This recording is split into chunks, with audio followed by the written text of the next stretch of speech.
তো আমি বন্ধন ব্যাংকে কাজ করি।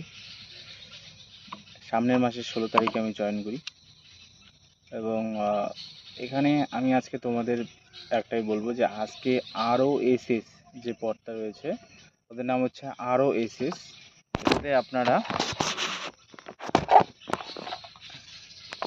এটাতে আপনাদের কি কি কাজ করতে হবে এবং কি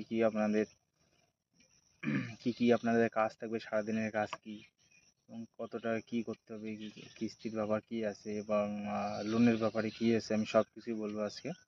পুরো ভিডিওটা দেখো, সবাই বুঝতে পারবে যে আজকে কীভাবে কী করতে হয় না হয়।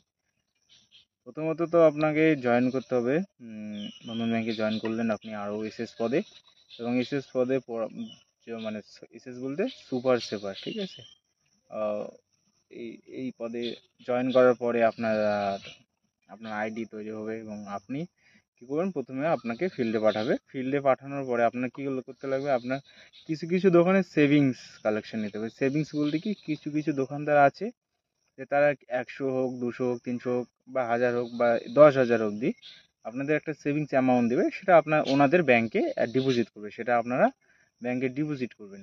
এবং এর বাইরে কি কাজ আছে, এর বাইরে কাজ আছে হচ্ছে যে আপনারা যাকে লোন দিয়েছেন, যে কোনো দোকানদারকে আপনারা লোন দিয়ে থাকেন, তো সেই লোনের ইএমআইটা করে আপনার যেটা কিস্তি থাকবে, সেই কিস্তিটা করে কী করতে হবে, আপনাদের কালেকশন করতে লাগবে এবং কালেকশন করে সেটাকে এন্ট্রি করতে লাগবে। এবার এই কালেকশন করা অবধি 12টা অবধি, দুটা অবধি কাজ করলেন, কালেকশন বাজারে ঘুরলেন এবং কি অফিসে এসে টাকা জমা দিয়ে আপনারা ফ্রেশ হয়ে এবং টিফিন করে আপনারা বিকেলের দিকে কী করবেন, বিকেলের দিকে যারা কিস্তি মনে করেন কেউ দিল না, কেউ বললো যে একটু দেরি হবে, তাদের ওখানটায় ভিজিট করলেন এবং আবার কাজ কী হবে, নতুন লোন সোর্স করতে লাগবে। নতুন কেউ যদি বলে যে দাদা আমি লোন নেব, এবং সেই দোকানদারের ডকুমেন্ট নেবেন, আধার কার্ড, ভোটার কার্ড কিংবা প্যান কার্ড, এটা নিয়ে আপনি কী করবেন, অ্যাপ্লাই করবেন, নতুন একটা অ্যাকাউন্ট ক্রিয়েট করে দেবেন এবং অ্যাকাউন্ট ক্রিয়েট করার পরে কিন্তু আপনারা সেই ব্যক্তিকে আপনি কিন্তু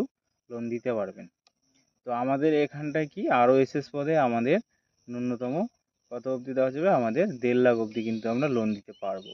কিন্তু এর বাইরে যদি চাই, কিন্তু ফার্স্ট লোন যারা আমাদের প্রথম এনটিভি হবে, মানে ফার্স্ট লোন পাবে, নতুন অ্যাকাউন্ট খুলে যারা লোন নেবে, তারা 50-এর বেশি পাবে না। এবং দ্বিতীয়ত কী হবে, দ্বিতীয়বার রিলোন, যেটাকে বলে রিলোন, 50 নিয়েছেন এবং তিনি পরের জন্য লোনের জন্য অ্যাপ্লাই করেছেন, আমি ইচ্ছে মতো দিতে পারবো, আমি 1.5 লাখের মধ্যেই আমি দিতে পারবো, এর বাইরে কিন্তু আমি লোন দিতে পারবো।